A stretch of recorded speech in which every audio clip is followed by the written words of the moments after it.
especial en Pulso Saludable. 4 de la tarde con 7 minutos ya de este primero de junio de 2023, la temperatura 30 grados centígrados. Y ya se encuentra conmigo a la distancia Jaime Arcilla. Él es organizador para América Latina de la campaña de Tobacco Corporate Accountability. Jaime cuenta con una trayectoria de más de 10 años de experiencia en el control del tabaco de forma global. Además tiene una certificación de la Escuela Bloomberg de Salud Pública de la Universidad de Johns Hopkins. Cuenta también con formación en publicidad y comunicaciones, así como una amplia experiencia en la estructuración y del desarrollo de los proyectos que involucren la clasificación y el análisis de la información. Y vamos a platicar con él en los próximos minutos sobre todas estas estrategias, artimañas que hacen las grandes tabacaleras y que deben de pagar. Tienen que responder acerca del uso de suelo, acerca de la cantidad de agua que se gasta al producir un producto completamente dañino a la salud. También sobre el daño que le ocasionan al medio ambiente, a las comunidades cercanas. Y por supuesto, el lema de este año es no cultivar tabaco y mejor cultivar alimentos. Así es que, Jaime, bienvenido a Pulso Saludable. Muy buenas tardes. Me dicen que estás allá en Bogotá, en Colombia, en Cartagena. ¿Dónde te encuentras, mi querido Jaime? Buenas tardes. No escuchamos a Jaime. ¿Ahí me escuchan? Ya te escuchamos, querido Jaime. Bienvenido. Gracias. Muy buenas tardes. Agradezco mucho la invitación. Me encuentro en la región cafetera de Colombia. Ay, muy bien, qué maravilla. ¿Qué zona es esta? Cuéntanos rápido. Es una zona en el occidente del país donde tradicionalmente se ha sembrado el café. Es una zona andina donde nos encontramos en este momento. Ya más cercano Similar a la zona del... ¿Perdón? Dime. Sí, queda sobre la cordillera central de Colombia. Claro, sí, ya más cercano a tu país vecino, ¿no? Estamos cerca al Océano Pacífico Al océano. y digamos cerca y al Valle del Cauca. ¿Y cómo se llama esa zona en donde tú te encuentras ahora, Jaime? Se le conoce como el eje cafetero y allí hay ciudades, las tres ciudades más conocidas son Manizales, Pereira y Armenia, y nos conocen como el corazón de Colombia. Ah, muy bien, yo solo conozco Bogotá y la verdad es que quedé maravillada, con muchas ganas de regresar y conocer otros lugares. Qué grato es estar en tu país, la verdad es que la gente es muy cálida. Creo que los latinos nos distinguimos por eso, pero cómo olvidar Andrés, carne de res, ¿no? Tan tradicional. Pero bueno, cuéntame, mi querido Jaime. Estaba leyendo un boletín que hoy hicieron favor de compartirnos la gente de Salud Justa MX. Muy interesante toda esta descripción y la investigación que se ha hecho al respecto de todo esto que deben las tabacaleras. Cuéntanos, por favor, Jaime. Bueno, primero que todo, yo creo que vale la pena hacer un reconocimiento a la sociedad civil en México, a organizaciones como Salud Justa y también, en cierta forma, el compromiso que ha tenido el Estado mexicano en la implementación del convenio marco. Es un país que se nota que invierte, por ejemplo, en su Instituto de Salud Pública, invierte en investigación y tiene la voluntad política para avanzar.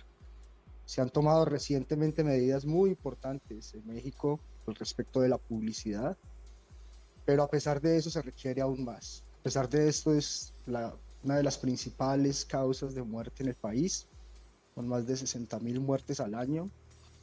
Y uno se pregunta por qué 60,000 personas no son noticia, o sea, por qué se vuelve paisaje esa cifra, ¿no? En el mundo son 8 millones de personas al año. ¿Por qué se invisibiliza esa cifra? Claro. ¿Por qué si mueren, no sé, X cantidad de personas en un atentado terrorista, sabemos y vemos y nos impacta esas muertes? Porque aquí no. Claro. Creo que parte de la respuesta puede ser porque esas personas se mueren solas en casa, ¿no? Y, como usted dijo, a unos altísimos costos para el Estado y para la población, no solo de México, sino del mundo. Claro.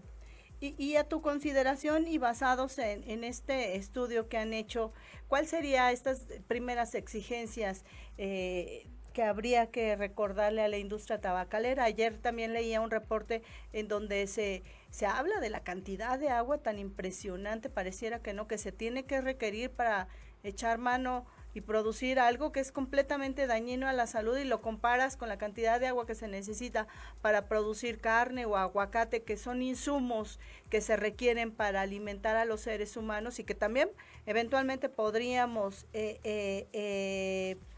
sustituirlos por otros productos, pero cuando ves la cantidad de agua en este producto o de las refresqueras, entiendes que no hay ni forma de cómo apoyarles, ¿no? Yo creo que aquí hay una cosa muy interesante, es México fue el primer país, toda la región de las Américas, en ratificar el convenio marco para el control del tabaco. Este es un convenio auspiciado por la Organización Mundial de la Salud, bajo el amparo de las Naciones Unidas. Y en este tratado están las líneas que se deben tomar para regular no solo la oferta y la demanda de los productos de tabaco, como los impuestos, por ejemplo, la prohibición de publicidad, las normas que prohíben fumar en espacios cerrados, sino también, y esto es fundamental, poder avanzar, digamos, en reemplazar los cultivos de tabaco. México no está ni siquiera dentro de los primeros 30 mayores productores del mundo, y el agua que se usa para estos cultivos podría abastecer a unas 5 millones de personas. Son cifras alarmantes, por ejemplo. Solo por impuestos se recupera tan solo una cuarta parte de lo que recibe el país, y lo que tiene que gastar en atención médica son alrededor de 10 billones de dólares, sin contar 10 mil millones de dólares, sin contar que en esta cifra no se cuentan, por ejemplo, los costos ambientales, la recuperación, digamos, de la tierra, las colillas y todos estos otros aspectos. Claro. ¿Y cuáles son algunas de las propuestas que ustedes tienen al decir que es importante que estas grandes empresas paguen, ¿no? Y que se empiecen a responsabilizar, no solamente del hecho de producir algo que daña completamente la salud, sino también dándonos cuenta, ¿no? Que no se quede el daño solo en el producto y en el ser humano, sino que también el medio ambiente y todas estas circunstancias que se van deteriorando también son costosas para los habitantes, los lugareños, los que estamos cercanos y finalmente también los que pagamos impuestos, pagamos estos costos, ¿no? Yo creo que aquí hay un aspecto también muy importante, empezando por lo último que usted mencionó. Cada 2 años se celebra la conferencia de las partes del convenio marco. Este año se celebra en Panamá. Yo creo que es muy importante que los países en general empiecen a abordar la posibilidad de tener litigios contra la industria tabacalera, al igual que lo hizo los Estados Unidos, por ejemplo. En el único país del mundo donde la industria realmente paga a perpetuidad es en los Estados Unidos, derivado de este acuerdo que se hicieron con las grandes tabacaleras en los 90. Bien. Yo creo que hay una posibilidad en el convenio marco, una posibilidad, digamos, que amparada por el derecho y por la constitución de los países, que podría avanzar en esto, y hay países que ya están tomando medidas en este sentido. Y resulta muy complicado, ¿no, mi querido Jaime? Ayer, justamente, antier, en la presentación, aquí tengo el documento de este 18ª evaluación de la sociedad sobre las políticas públicas para el control del tabaco. Aquí lo tengo. Si alguien está interesado en tener uno, avísenos para podérselos hacer llegar. Pero en este documento también se hablaba de la cantidad de amparos que han surgido, más de 2,000 a raíz de esta, en México particularmente, de esta prohibición de la exhibición de estos productos y de la publicidad. Entonces, al cuestionarle a alguno de los legistas que se encontraban en el panel, yo le decía que qué pasaba con la ley, si la ley tenía estos huecos de deficiencia para que pudieran estos jueces o estos abogados encontrar la forma de ampararse, y me respondía lo tradicional, que el amparo siempre va a ser un recurso que está a disposición. Todos tendríamos derecho a ampararnos siempre que algo consideremos que nos está afectando, pero también falta de voluntad política. ¿Y qué tan complejo puede ser concientizar a un juez, a una jueza, a un político sobre la preponderancia de la salud sobre el bien material? Y aquí, ¿cómo llegar a concientizar para que una denuncia, una demanda tenga buen fin, si vamos a depender de la buena voluntad de que este juez o de que esta jueza no pongan en la balanza como prioritario el bien material y se olviden o lo pongan en segundo lugar el tema de la salud? ¿Ahí qué se puede lograr, Jaime? Bueno, ahí volvemos de nuevo al convenio marco. El convenio marco, al ser ratificado por los países, normalmente entra a tener un carácter constitucional, y esto permite que todos esos amparos que se presentan normalmente por la industria, aliados de la industria o representantes no públicos de la industria, legalmente al final no prosperen. Claramente es un desgaste para el sistema judicial, por ejemplo, o para el sistema administrativo, o para donde quiera que se presenten estos recursos, porque realmente lo que vemos como un patrón de la región es que para el convenio marco, al ser un tratado de derechos, precisamente puede poner límites, digamos, a otros derechos como, por ejemplo, la libertad de empresa o la libre iniciativa privada en beneficio del interés general, porque lo que vemos con este negocio es el clásico ejemplo de socializar las pérdidas y privatizar las ganancias.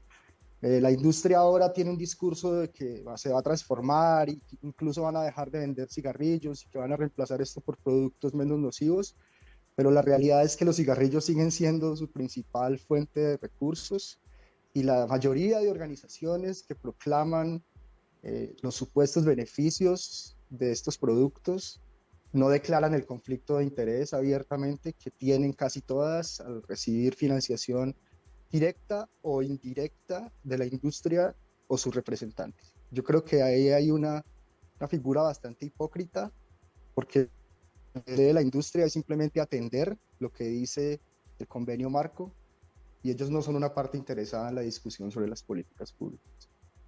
Y ustedes allá en Colombia, ¿cómo perciben a esta industria tabacalera? ¿Funciona exactamente igual que en el resto del mundo, o que con un país como México, que son tan poderosos, siempre tienen estos cabilderos que están siempre viendo por sus beneficios mercantiles? No, por supuesto, la industria tabacalera es una industria muy concentrada, es un negocio supremamente concentrado. Digamos que menos de 10 industrias manejan el negocio global del cigarrillo. Colombia no escapa, ¿no? Colombia no escapa incluso a tener unos vínculos históricos con la industria. Digamos, quizá todos conocen la figura de Pablo Escobar. Claro, Eh, hasta hay una serie, inicios, ¿no? En sus inicios, Pablo Escobar fue contrabandista de una de las marcas más famosas del mundo. De Philip Morris. Entonces, así, por ejemplo, es de esa dimensión, ¿no? Lo que vemos de la industria tabacalera y su historial. Claro. Yo mismo debo reconocer que yo fumé a lo largo de 20 años de mi vida, y realmente la salud no era un aspecto que me invitara a dejar de fumar. Pero cuando empecé a conocer sobre la industria y sus tácticas de manipulación, yo empecé a fumar realmente muy joven, alrededor de los 13 años. Eso fue una motivación tremenda para dejar de fumar, digamos, para mí. Conocer realmente el interior de una industria que hoy en día se vende como parte de la solución, pero si usted se fija, muchas de las personas de los años 90 incluso hoy en día siguen trabajando allí. Y veía que ustedes ahí en Corporate Accountability encontraron en este estudio de América Latina, llama la atención un área de más de 10,000 campos de fútbol. Es un ejemplo que ustedes ponen, que está dedicada al cultivo del tabaco. ¿Hay alguna En México, opción? Ajá. solo en México, ¿no? En México, ¿hay alguna opción de poder reducir estos espacios, aunque haya libertad de tenencia de la tierra, pero también tendría la autoridad que decidir si consideran viable que se esté cultivando. Lo que me decía Jesús Ramírez, el vocero de presidencia, la mano derecha del presidente, en una entrevista me decía, es que cuando surgió esta idea de las drogas y de ponerlas en un estatus, pues a Estados Unidos se le ocurrió la brillante idea de decidir drogas lícitas, el tabaco y el alcohol, e ilícitas todas las demás. ¿Por qué tendría que estar dentro de lo lícito el tabaco y el alcohol si generan daño y entran dentro de la descripción de las drogas, ¿no? Bueno, yo aquí atiendo de nuevo al convenio marco, digamos que hablando del tabaco, es el único producto que usado de la manera que, como lo recomiendan sus fabricantes, mata a la mitad de los consumidores. O sea que es una cosa muy particular. Precisamente por eso existe el convenio marco. Yo creo que al respecto de las zonas tabacaleras en México, repito, México no está entre los 30 primeros países productores. Sin embargo, mire las dimensiones y lo más grave, ¿no? Realmente cuando usted conoce las zonas tabacaleras en cualquier país de América Latina, son zonas realmente muy empobrecidas y afectadas por precisamente el cultivo.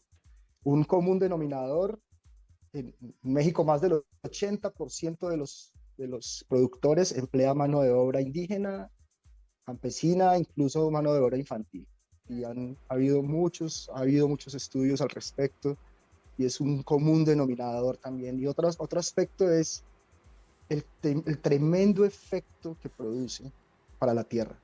Y esto es realmente muy lamentable. Si usted habla también con los productores, pequeños productores, claramente no afiliados con la industria, pequeños productores que tradicionalmente vienen cultivando este producto, lo que le dicen es que vienen en un círculo vicioso, porque normalmente entran en créditos para poder producir y luego le venden esa producción a la industria y tienen que pagar el crédito y así sucesivamente. Yo creo que hay una gran oportunidad ahora en que los países de América Latina tienen la cara puesta en el campo de revertir esto por cultivos sustentables y económicamente viables, Claro. de acuerdo con las zonas donde deba hacerse este reemplazo. Ahora, con este estudio que ustedes hicieron, y tú de una forma externa que nos ves a través de lo que has conocido y sin ser connacional, eso también te permite un poco más de objetividad.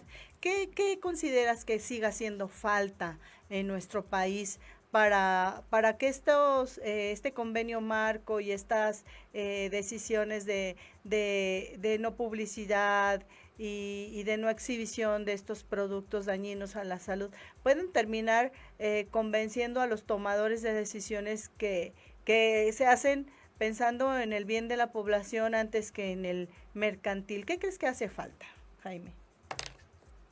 Hay que seguir avanzando en la implementación del convenio marco. Hay muchos desafíos en la región al respecto de lo que se viene, digamos, en términos de la reunión de las partes ahora en noviembre. Creo que es muy importante, repito, que la industria tabacalera asuma los gastos. Hay algo de celebrar en México, es la participación de la sociedad civil no afiliada a la industria. Creo que eso es una inspiración para toda la región, organizaciones, repito, como Salud Justa, organizaciones académicas, el mismo Instituto Nacional de Salud Pública de México, organizaciones de la región como el IEX, que han tenido la oportunidad de realizar estudios en México, y organizaciones de Colombia como la Fundación ANAS. De todas estas organizaciones salen estos números. Es muy importante seguir avanzando. Yo tengo entendido que el Instituto Nacional de Salud Pública va a lanzar pronto una actualización de los costos sanitarios. Creo que es muy importante divulgar estos costos. La gente no se da cuenta realmente lo que pierde la sociedad, el hueco tan grande para el sistema de salud pública, y realmente simplemente es ponerle límites a la industria. Y repito, hay que proteger estas medidas de los intereses de la industria. Digamos que en México hay dos grandes industrias transnacionales operando, y Claro. como usted dice, mueven muy bien y tratan de aceitar muy bien sus hilos tradicionales del poder que han usado, pero con una sociedad civil participativa como la que hay en México, una sociedad civil que trabaja en comunicación, como en el caso de la organización Códice, con el apoyo internacional de organizaciones como Campaign for Tobacco Free Kids, la región México puede seguir avanzando y puede seguir inspirando a la región, que es lo que en últimas es muy importante. Sabemos, México tiene una poderosa influencia en toda la región de América Latina. Yo creo que las cosas que se hagan allí también nos inspiran a los demás para avanzar. Y finalmente, querido Jaime, ¿qué le dirías tú a estos usuarios, a los que ya son usuarios de toda la vida, de mucho tiempo, y a los que más preocupan ahora son estos pequeños jóvenes que se estarían iniciando, o a quienes todas estas campañas como con estos insumos tan modernos, los vapes, los cigarros electrónicos, los productos de cigarro calentado, todas estas novedades atraen a esta población vulnerable al 100%, porque pues la edad siempre es una preponderancia a la vulnerabilidad. Todavía estás en el proceso del aprendizaje y del conocimiento, y todas estas cosas tan llamativas siempre atraen. ¿Qué le dirías tú a esta población que quisiera beneficiarse de algo que desde el momento en el que sabemos que contiene nicotina, pues no tiene ningún beneficio que aporte a la salud? Bueno, yo creo que lo primero es hay que poner el foco en la industria. Digamos, las personas que fuman o las personas que usan estos productos realmente son pues, las víctimas de una industria muy poderosa. Creo que hay que seguir poniendo ese foco en la industria y hacerla responsable no solo civilmente, o sea, haciéndolos que asuma los costos sanitarios, sino también poniendo en marcha el sistema penal.